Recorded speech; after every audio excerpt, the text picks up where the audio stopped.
Below the Line, where we talk about working in Hollywood from the crew perspective.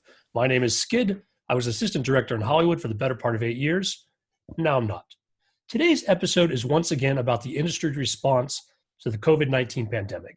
And our focus is on what the unions who represent motion picture employees are doing on behalf of their members, specifically their legislative efforts at the national level.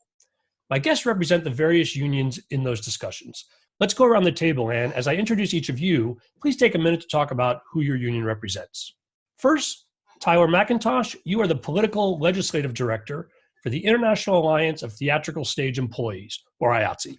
Yes, good afternoon. IATSE represents over 150,000 members working in all forms of live theater, motion picture and television production, trade shows and exhibitions, television broadcasting and concerts, as well as the equipment and construction shops that support all of these areas of the entertainment industry.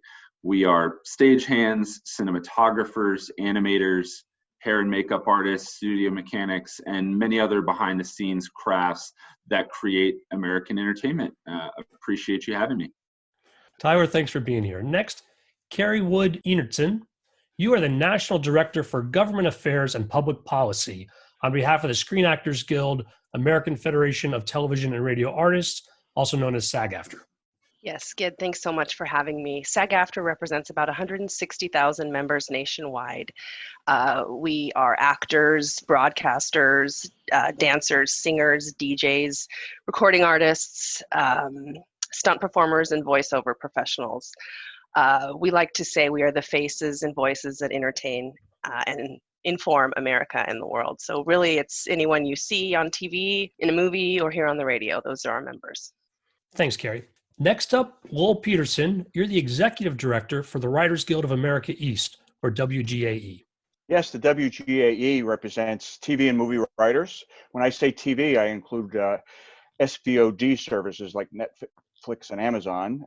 They do feature films, dramas, late night comedy variety shows that everybody likes and many people get their news from, I should say. Public affairs programs like Frontline and Nova. And we also represent thousands of people who write news, both for broadcast TV and radio and for digital outlets like Vice and Vox and etc. Well, thanks for joining us, Lowell. Celeste Drake, you serve as the Executive in Charge of Government Affairs for the Directors Guild of America, or DGA. Hey, Skid, thanks for having me. Yes, the Directors Guild of America represents directors, obviously, but additional categories including assistant directors, unit production managers, stage managers, associate directors, and production associates. And we work in dramatic film and television, news, all the streaming services that Lowell just mentioned, all kinds of things. And we've got about almost 19,000 members. Well, glad you could join us as well, Celeste. Finally, we're joined today by Michael Wasser. Michael, you don't represent a specific union, but rather work for the Department for Professional Employees, also known as DPE, and your title is Assistant to the President and Legislative Director. Hi, Skid. Thanks for having me, and it's good to be with our affiliate union. So DPE, right, is not a union itself. We're a coalition of 24 national unions representing over 4 million professional, technical, and highly skilled workers across the country. So our affiliates include the American Federation of Teachers, the American Federation of Government Employees, unions like the Professional and Technical Engineers, but it also includes 12 unions that represent professionals in the arts, entertainment, and media industries, including SAG-AFTRA, IATSE, Directors Guild, Writers Guild of America East. Now, so talk to us more about the Arts, Entertainment, and Media Industry Coordinating Committee, or AEMI.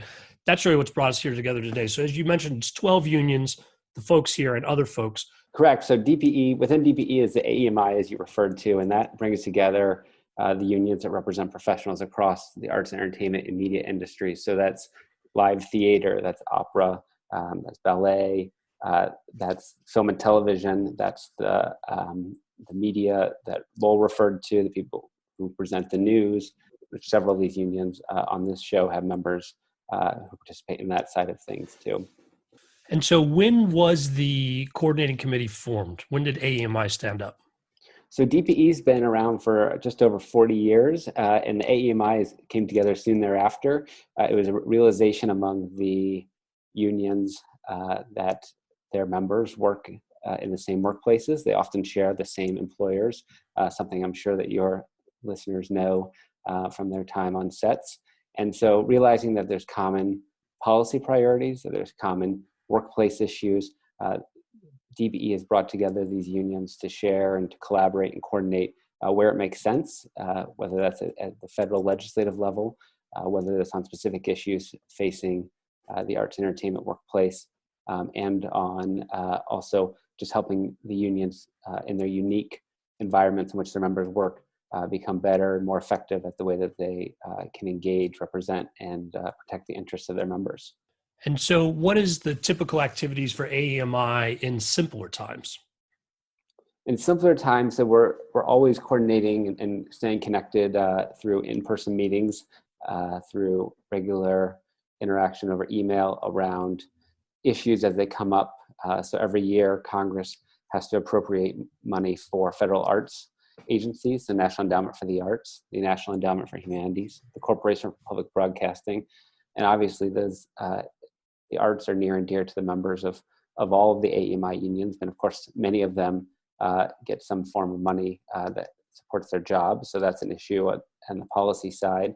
We run regular meetings to talk about member engagement, to talk about building stronger, more effective unions, and it could also include legislative priorities as they come up that may run the gamut from workplace protections to tax fairness for creative professionals to issues that have faced the industry recently, such as joint response to workplace harassment.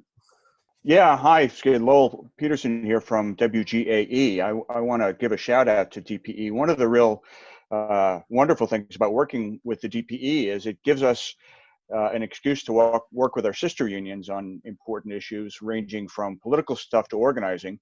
And also the DPE has folks who really know what they're doing. Like Michael gives us advice on how to talk to people on Capitol Hill that would be obscure to us otherwise as the union that's focused mostly on organizing and negotiating. So it's a real nice synergy to work with the professionals at DPE and also to have this opportunity to work with WGA and SAG-AFTRA and IATSE and all the other affiliates to make change together. It's remarkable that the mission that Michael articulated, we share employers, we share industries, has really come to fruition, because when we actually start talking to each other, we realize how many common goals we have. And this is Celeste from the DGA. I would just add that as one of the smaller unions in this grouping, it's really great to add our voices to the other arts, entertainment, and media unions, because when we work in coalition and speak as one, it makes our voices that much more powerful and it makes us that much more effective. So it's a really good way to come together and practice that union solidarity toward achieving the goals that are good for our members in a shared way. Now, Michael, I know you listed some specific things, National Endowment of the Arts, et cetera, where the efforts of AEMI have been important to the conversation. Are there additional past legislative efforts that any of you would like to highlight as far as the work that's been done? Well, Skid, I'll start with some general points, and maybe folks want to jump in as what comes to mind. But one of the things that immediately comes to mind is DPE and the AEMI help to educate Capitol Hill when it comes to policy issues about the importance of intellectual property protections and copyright, and to help members of Congress recognize that this is not a niche issue. This is a bread and butter labor issue that the people who work in the entertainment industry, this is how they are able to put food on the table and to make the next month's rent. And I was going to also just thinking about hearing from Celeste and hearing from Lowell. It's amazing when you're sitting in a room on Capitol Hill with a staff member or even a member of Congress, and you have several representatives of the AEMI unions, and you can say, the people in this room can put together a production in 3 days, so that what you go home and to relax and enjoy and to get your mind off and to understand the world, that person writes the script, that person directs their performance, that person built the set and did the makeup, did the wardrobe, got the camera angle. That is people that over there are the ones who can act and bring to life characters. And by the way, they're all union members. So it's a pretty powerful way to show the workforce of the industries, of the entertainment industry, in terms of what they bring to the table. But intellectual property protections comes to mind as a specific issue, particularly as we've just wrapped up a year where there was a lot of intense focus on trade. And yes, this is Tyler with IATSE. Just to piggyback off of Michael on that front, DPE has been, again, wonderful about convening this group to join our voices together to, for example, on the intellectual property issue, engage with administration officials such as the U.S. Trade Representative about the dangers of potentially exporting some flawed law in our trade agreements, such as the copyright safe harbor and things of that nature. So again, and I think to Celeste's point as well, this group, when we're able to join our voices together, representing the entire arts, entertainment, and media industry, it certainly helps us advance our joint agendas. And on that issue in particular, as the non-copyright holder community, I think it's an effective strategy for us to explain the fact that these residuals from copyrighted works contribute to the health and pension plans of our members. So it really is, as Michael said, a bread and butter kitchen table issue for our members. That's a great example of an issue that we had all worked on together prior to the onset of this pandemic. And hey, Skid, this is Carrie from SAG-AFTRA. I just wanted to sort of echo what my colleagues have said, and it's really wonderful to have an umbrella organization like the DPE that keeps us all together and on message. And as Michael mentioned, in the copyright space, where we're very involved, things like Section 230 of the Communications Decency Act. We've been doing a lot of advocacy, obviously pre-COVID. He puts together a group every year for Arts Advocacy Day. We go to the Hill, and they really do a great job of keeping all the groups on message, setting up meetings. And so we're very grateful to have that as a resource. And Skid, I'll also add another issue that I think that this group has been very effective at is the ongoing issue of misclassification, which is the notion that employers try to classify people who should be employees as 1099 workers. Obviously, when you are a 1099, you don't have the same protections under anti-discrimination laws, wage and hour laws, many protections. In recent years, there was sort of this, all the popular talk in DC around the think tanks was about the oncoming gig economy.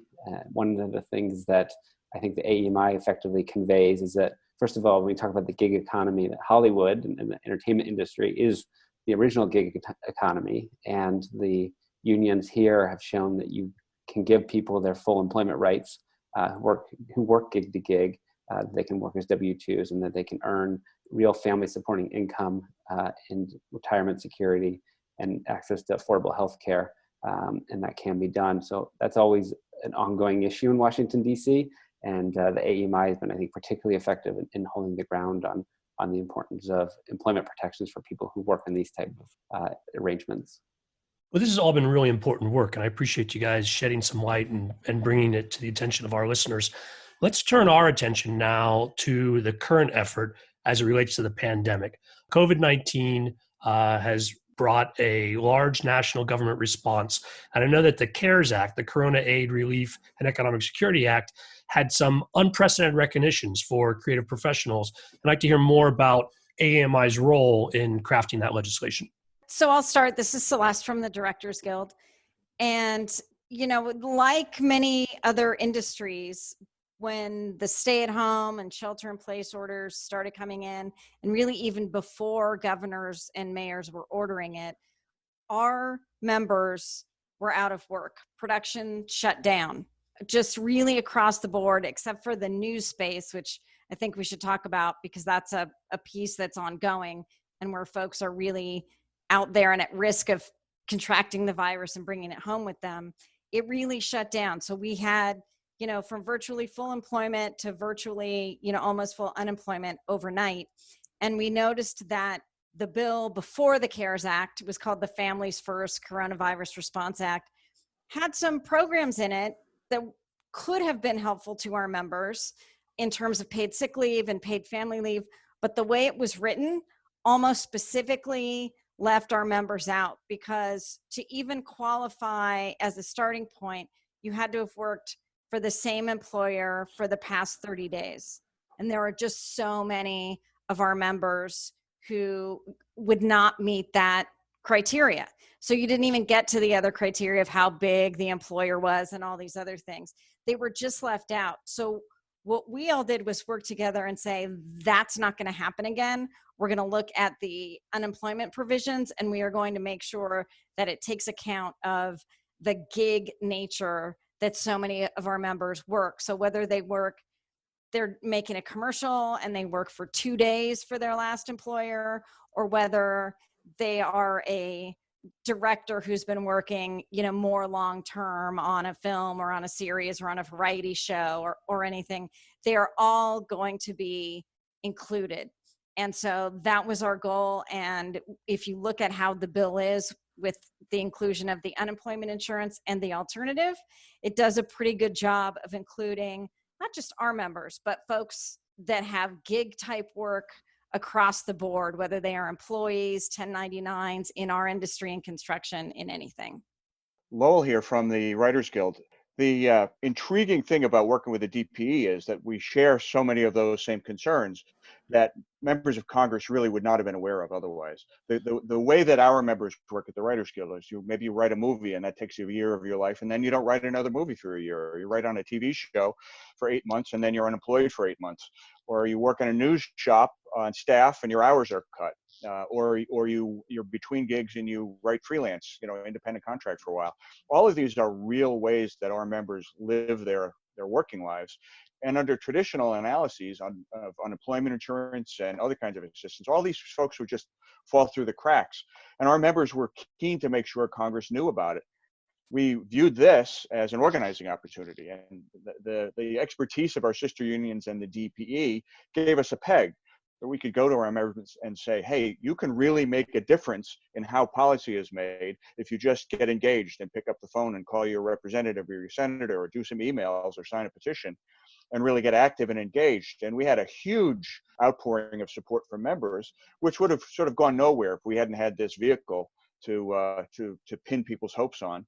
And thankfully, this massive mobilization of members on the part of all of the unions in the AEMI was really successful. So democracy for a change actually worked.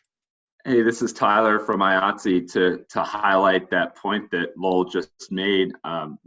IATSE, in order to amplify the voices of our members and give them that opportunity to reach out to their members of Congress and make known exactly what was laid out by Celeste in terms of our members falling through the cracks of traditional benefits, paid leave benefits, et cetera, we were able to set up a grassroots campaign, and we had over 100,000 IATSE members and allies send emails to members of Congress highlighting the fact that the relief packages prior to the CARES Act did not include freelance entertainment workers in those benefits.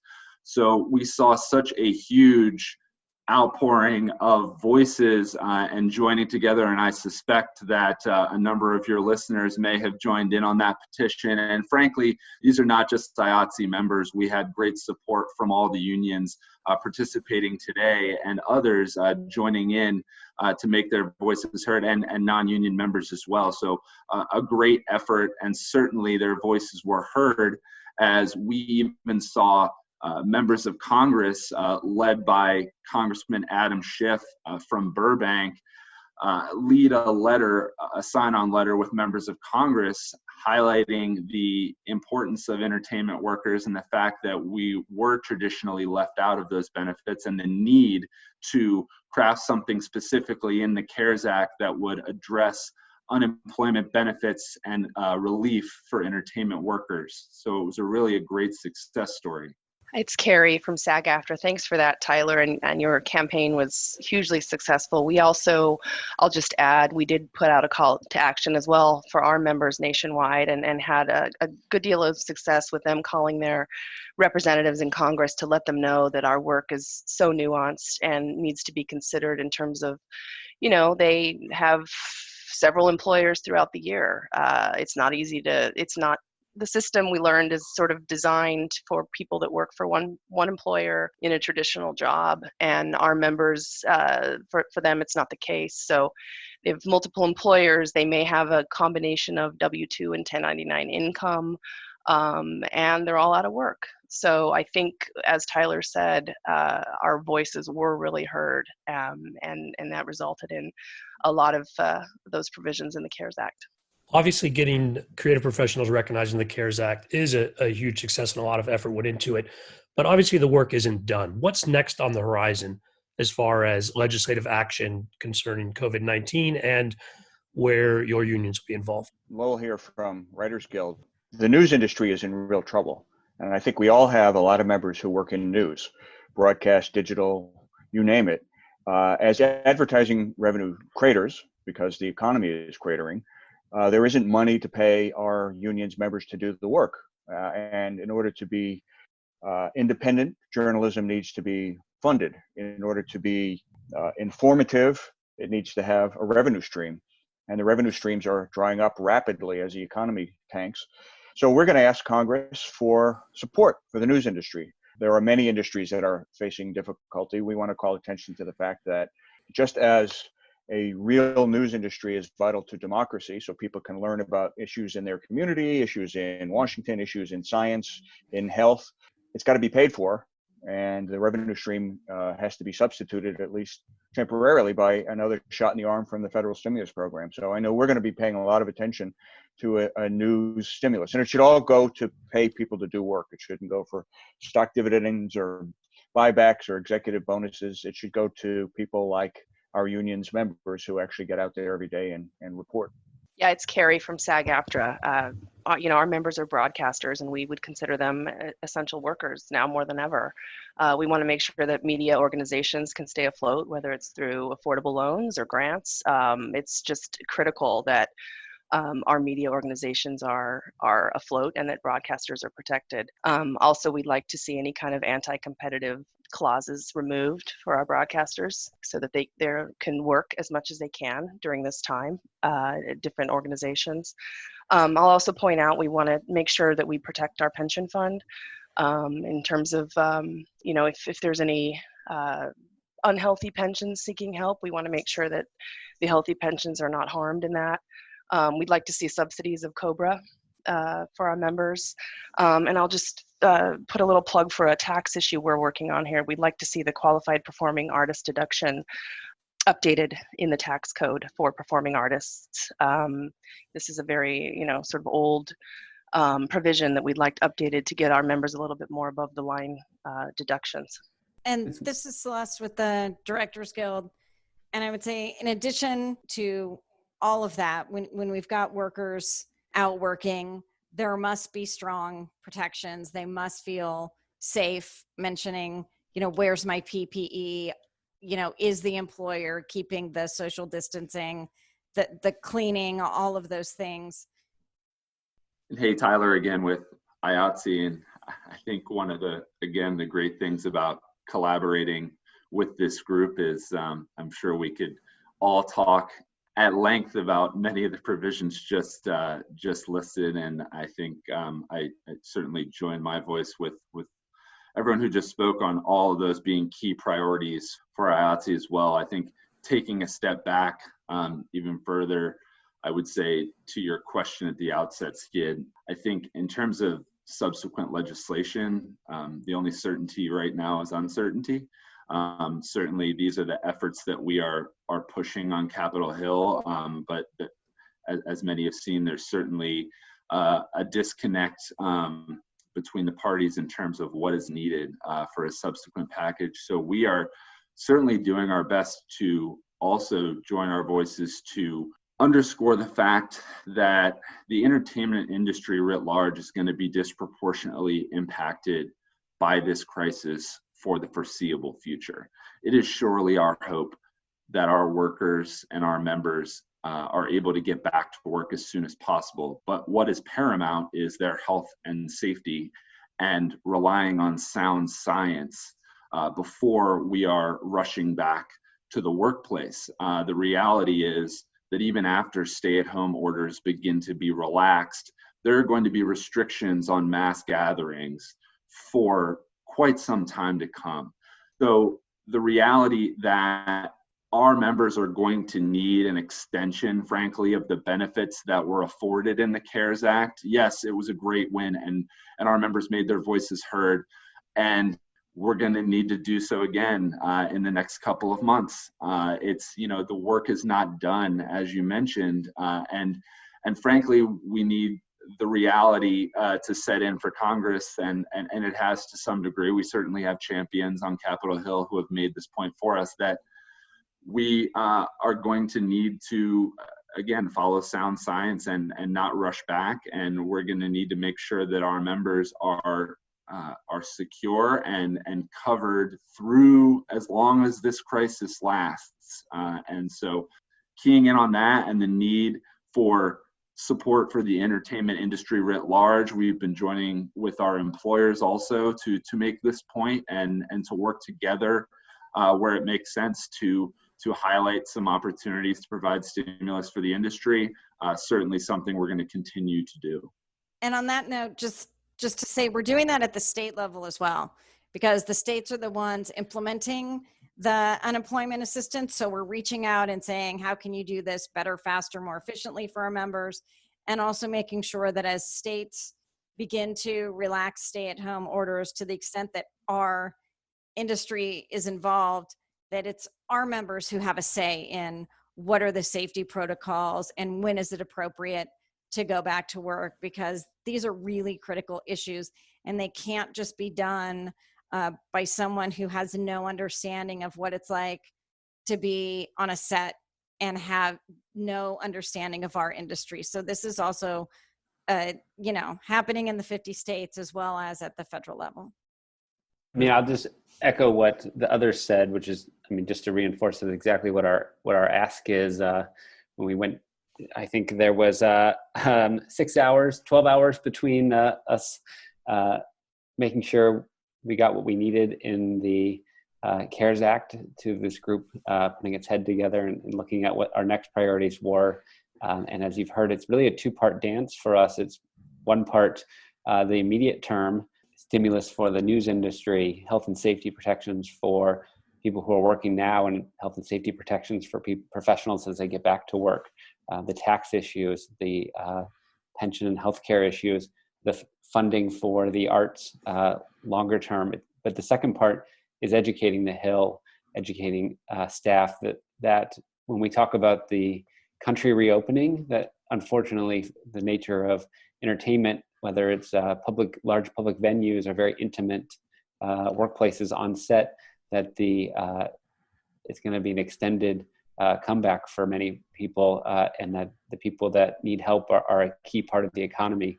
And there's two ways we can learn about it. We can learn it the hard way when we don't provide support for the entertainment industry and find out that 4% of the GDP hasn't come back, or we can take the steps necessary to support the workers in this industry so that they can keep putting food on the table, keep going to buy takeout from their favorite local restaurant, keep putting money back into the economy that they drive. Speaking from the behind the scenes perspective, that is a hallmark of this podcast. Talk to me about the difficulties of communicating these messages to Congress in the face of the restrictions, Zoom calls, not being able to meet in person. How is actually getting this very clear message to members of Congress and their staffs been complicated, or how have you had to adjust? Well, I'll just start with that behind the scenes. I just wanted to also emphasize, we were talking earlier about what we got out of the CARES Act and how we got it, but I think I just want to tip my cap to Carrie, to Celeste, to Lowell, to Tyler, to our other folks from the AEMI, because I can remember Sunday afternoons when we got the first draft of text legislation, and we're all trying to read through legislative language. And if you've ever looked at legislative language and you're trying to figure out what it's referencing and how it's going to interpret, I think in very, very fast turnaround, the folks of the AEMI were able to take legislative language and think about how does this impact our members, and making sure we get the wording just right. Because I think if you read the headlines, you can see very quickly that the language was not exactly clear. The implementation has not always been smooth, and people have not gotten the help that they need. So I think the counterfactual is just can't be overstated of that without the AEMI's shared intelligence and collaboration, that we wouldn't have gotten language that looked out for arts and entertainment professionals. This is Tyler with IATSE. Certainly, we're living on Zoom. I'm sure that all of our cell phone records are, while dense in regular times, are frankly, full novel length at this point in terms of the number of calls and the number of touches and outreach and emails. We've certainly, for folks who are used to wearing in their shoe leather on Capitol Hill and visiting staff and members of Congress in person, this has been a new reality for us in the advocacy space as well. We've done our best to connect our principals with members of Congress and folks that they have existing relationships with to make the case on behalf of our members. We as government relations professionals have done the same, been on plenty of Zoom calls, and it's a new reality for everyone that frankly, we've had no choice but to embrace. It's an existential crisis for our members. So we're getting the word out by all means necessary, and frankly, the technology is there to do so. I think members of Congress and legislators and decision makers have embraced it as well and been accessible to us in terms of engaging via the modes that are available to us. So it's been new, but I don't think it fundamentally changes how we advocate for our members. I'll say that, this is Michael again, that I feel like I've become very good over the last 4 weeks of writing the first sentence of an email, because you may only get two sentences to catch someone's attention. And in calls, what were in-person meetings, as Tyler was talking about, where you're looking in someone's eyes and you're seeing if they're following along with what you're saying, you may not get that. It may just be a call where you're hoping that they followed through, and you have to follow up with an email. And I think recognizing that they're in the same world that all of us are in, which is an inundation of email, and trying to just make their work fit in this new environment where they're working from home too. Yeah, and any pretense of boundaries between personal life and work life has evaporated. We're working online 24/7. Yeah, we've been lucky so far. As the father of a 7-month-old, I've certainly been on plenty of Zoom calls where there's been some loud shrieking or some kind of interruption. So we've been lucky so far, but my apologies in advance if we experienced any of that on this call. But that's absolutely right. I think the personal and professional has been blurred, as it has been for everyone during this crisis, and you really have to do what is necessary. I think we've all spent, especially prior to the CARES Act, a lot of late nights, a lot of early mornings, a lot of weekends that we're not traditionally working in order to get this relief for our members, and certainly our members as well have been doing the same. Yeah, it's Carrie. I was just going to say it's amazing during this shutdown, the workload, I think unexpectedly has been probably the most of my career at SAG-AFTRA in terms of, advocating for these benefits and keeping track of unemployment insurance in the states and making sure that they're getting, that the systems are running. And we have this issue of residual income that our members make, and how is that calculated? And I think it's just amazing, as Tyler pointed out, that we all have families to balance, and it's, we're educating our kids at the same time, calling the unemployment offices and for our members, and doing it all at the same time. And I think we're finding out we can do a lot more than we thought we could. So it's been a very, very interesting month or so for all of us. And I see these people here almost every day on Zoom. So that has been a delight. I'll say on the plus side, if you're regularly interacting with members of Congress and congressional offices and you're pushing priorities, the third question tends to be, how much does it cost? And that question I don't think I've heard asked anymore. That's sort of out the door. Nothing is expensive anymore after a lot of people who may have held beliefs about government spending. That's not on anyone's priority anymore. It's about getting support to the American people, and that's why we keep making our case that that looking out for the arts, entertainment, and media professionals is an important part of the American economy that needs help right now. A lot of issues to track here, but I know that the legislative front is only one aspect of your efforts. Are there other independent initiatives that you'd like to highlight? No, Lowell here from the Writers Guild. Yes, we are. I think there are two prongs, and I'm sure this is true of all of the unions on this call in the AEMI. One is day-to-day representation of members in connection with a whole range of issues. We still have members working, especially in news, and the safety issues are real, and reduction in hours issues are real, and layoff issues are real, and negotiating severance, super severance in this context is a real task, and keeping members sane when they try to access the unemployment benefits through clunky, underfunded systems is a challenge. And dealing with the issue of what happens when production does resume. How do we make sure that all the unions are speaking the same language? How do Writers Guild members who are showrunners pay attention to what crew needs are and what director needs are and what actor needs are when they craft scripts and do schedules? These are all really hard day-to-day efforts.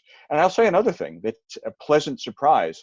There's a lot of organizing going on as people who are in non-union shops see the impact of the economic downturn, the terror issues about lack of workplace safety. They say, hey, maybe I should try collective bargaining. So we're actually seeing as much interest in new organizing now, even in the pandemic, as we did beforehand. It's challenging to organize online, but it's doable. So there's a lot that I think each of the unions are doing, in addition to the important political work. Well, I think that's absolutely right. This is Tyler with IATSE. I actually heard from one of our labor leaders in Florida just earlier this week who said, and certainly in a tactful way, respecting certainly the somber nature of this crisis, but that it's been one of the best organizing tools she's ever seen. They've already added over 100 new members since the onset of this crisis. So I think you're absolutely right. In addition to our IATSE members who are working behind the scenes in news media, as Lowell has pointed out, we also actually have a number of members who have gone back to work, stagehands in particular, who have been deemed essential personnel to erect emergency temporary hospitals across the country, converting their traditional workplaces, whether it's a convention center or something of that nature, a large open space, into an emergency temporary hospital, is work where they've been able to lend their expertise. And certainly there's a pride, I believe, that goes with that, an ability to lend your skills to try to mitigate this crisis. But certainly we have the same concerns for our folks who are on the front lines doing that work. One other initiative that I want to highlight, and this was a bit ironic actually, shortly before the CARES Act became law, we launched a website, IATSEcares.org, which is the Coronavirus Active Response and Engagement Service, is the acronym there, that was really organized around providing support for particularly retired members who may need assistance with getting groceries, just having somebody to talk to, having somebody who is a resource within the union, and it was organized jointly by the International, our general office, but also with our Young Workers Committee. So a lot of really positive work that's been going on, and we certainly have had theatrical wardrobe locals across the country producing masks and doing what they can to, they may be out of work, but certainly have skills that they're able to lend to help their neighbors and help their fellow brothers and sisters. And certainly that has been heartening to see so many of our members lending their expertise and doing what they can. It's Carrie. I just wanted to dovetail on that and say, for SAG-AFTRA, we do, represent on-air broadcasters, both radio and television. And our priority right now, many of them are still working. There's some safety issues. There's also issues of, some of the stations have lost all of their advertising money and may need some help staying afloat. So we're looking at that. We're also looking at non-compete clauses and making sure that our broadcasters are able to accept work where they can get it, and without any kind of restrictive clauses behind them. But a lot of, I think, my time and our time has been spent tracking issues with unemployment insurance state by state. We've gone to the governors of many of the states where we have a lot of production, and we've identified some of the issues with our members in terms of making sure that they have full access to the unemployment insurance benefits in that state. I mentioned this a little bit before, but we have our members earn residual income, and that's considered as part of their eligibility and also as part of their weekly benefits. So we're working through a lot of the issues around residuals, making sure that they can get full unemployment insurance benefits, through the states. And I want to just highlight again an issue that's a priority for SAG-AFTRA, which is updating the qualified performing artist tax deduction. We've been working on this for several years, but now more than ever, it will be helpful as long as it's retroactive for 2019, given that the tax deadline is now in July. It would provide a lot of above line deductions for performing artists, like agents and manager fees, audition, wardrobe, makeup, anything you need to audition. We'd like them to be able to take those above line tax benefits in July. That's a current goal that we have here. And this is Celeste from the Directors Guild. And I would just add that on an individual basis, we have a charitable arm, the Directors Guild Foundation, that has always offered interest-free loans to members when they're in times of financial distress. That's been expanded to allow grants at this time. And we've also been working, and I think most or all of the other guilds and unions represented on this call have something similar, their own arm. And then we all participate in the Motion Picture and Television Fund, which is a collective organization. We also looking forward to going back to work and going back to work safely, as folks have been talking about. The national board put together a committee to look at this. It's led by Director Steven Soderbergh, and it is going to make recommendations for back to work and how to do so safely and how to make sure those sets are safe for all of the members of the guilds and unions represented on this call. So that's something that we're doing. And then working really kind of individually on a kind of case-by-case basis, looking at the states and working with the relevant guilds and unions in those states, trying to address the needs of the members in California, New York, what's happening in Georgia, Florida, elsewhere, and trying to make sure that we're following the needs of members and that we're requesting that governors and state legislatures do everything that they can do to make sure that benefits are easily, effectively accessible to the members that qualify for those benefits. So that's been a lot of work. And then I would say the last thing is that we are working, again, sometimes in coalition with others on this call, on pension issues, because this is a time where our pensions have been constantly under threat by various proposals that have gone through Congress for the past several years, and we've been able to kill them or stop them. And we just have to be on the lookout that those who want to advance things that are harmful for our multi-employer pension plans don't get snuck in under the radar in one of the coronavirus packages, because that's a real threat. And it really behooves all of us to make that point that yes, there are some multi-employer pension plans that are failing. Those plans are not our plans, and it's not okay to hurt ours in the name of helping others. We've got to lift up all professionals who contribute to these kinds of plans and make sure that everyone has a safe and secure retirement. If folks would like to get more information, why don't we go around the table if there's websites or numbers or other resources they should take advantage of? Tyler, you mentioned IATSEcares.org.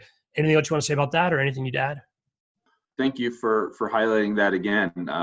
Yes, certainly it was born out of connecting of our members to one another and ability to provide resources for those who need it. Certainly has become a hub for charitable organizations that the IATSE has made contributions to areas for relief for our members, and as has been highlighted here in terms of the ability to access information around our benefit funds and unemployment insurance information. So again, IATSEcares.org, and as always, IATSE.net. We always post our recent news as it relates to our legislative efforts, in addition to all of our other efforts during this pandemic.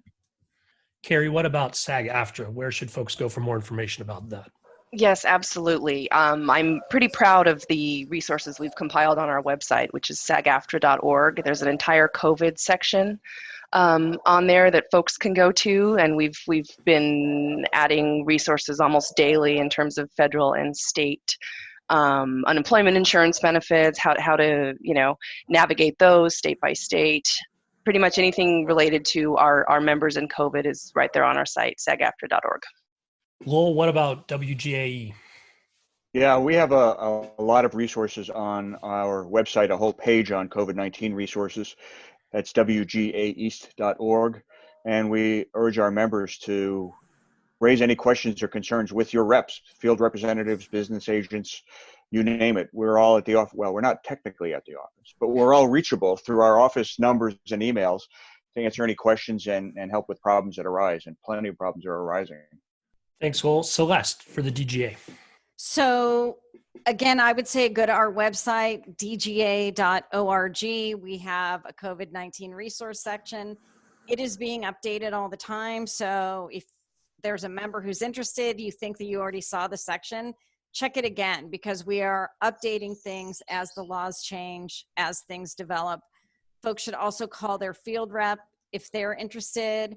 And I don't know if you have this question planned, but I just want to give a plug. We've been really focusing on things that could happen or might happen in terms of coronavirus response bills. But I want to assure our members that we are also continuing to monitor all of the other things that we normally would be monitoring at the federal level. And in particular, we are making sure that we're following what is happening with copyright, because that is of key interest to our members, and it's critical to get residuals into members' hands, and that we are watching that. And as soon as anything moves, we are going to be on top of that, defending members' interests. Thanks, Celeste. Michael, if folks want to learn more about DPE or AEMI and the work that you're doing, where would they go? I would encourage them to look at our social media. We're on Instagram, Twitter, Facebook, DPEAFLCIO. And there they can see updates on what the AEMI is up to, and also resources for professionals more broadly. We didn't even touch on it, but another issue, of course, facing professionals inside and outside the entertainment industry for many is student loans. So we've put together a resource for student loan, or I should say postponement on student loans that have come up during the COVID-19. We're always trying to track those resources for professionals, particularly and including professionals in the arts, entertainment, and media industries. Well, thanks again, all of you guys, for being here today. This is a lot of fun. I really appreciate you guys catching us up on the efforts on this front. Thank you, Skid. Thanks for Thank you, Skid. Thank you. Listeners, I'd love to hear what you thought of the episode. You can send an email to skid, S-K-I-D, at belowtheline.biz. That's B-I-Z. I also appreciate your feedback via iTunes. Your ratings and comments really do help us reach new listeners. And Facebook, where for your visual entertainment, I post photos and other behind-the-scenes materials at Podcast Below the Line. Finally, you can follow the podcast on Twitter and Instagram. It's at Pod Below the Line. Thanks to Curtis Five for our music and John Wan for our logo. The logo is available on t-shirts, mugs, and stickers at redbubble.com. Thanks for listening. Next week is scheduled as a props episode I'm pretty excited about. But there's some timely COVID-19 topics that, if the panels come together, they might take precedent. Hope you're finding both series entertaining and informative. Be safe out there.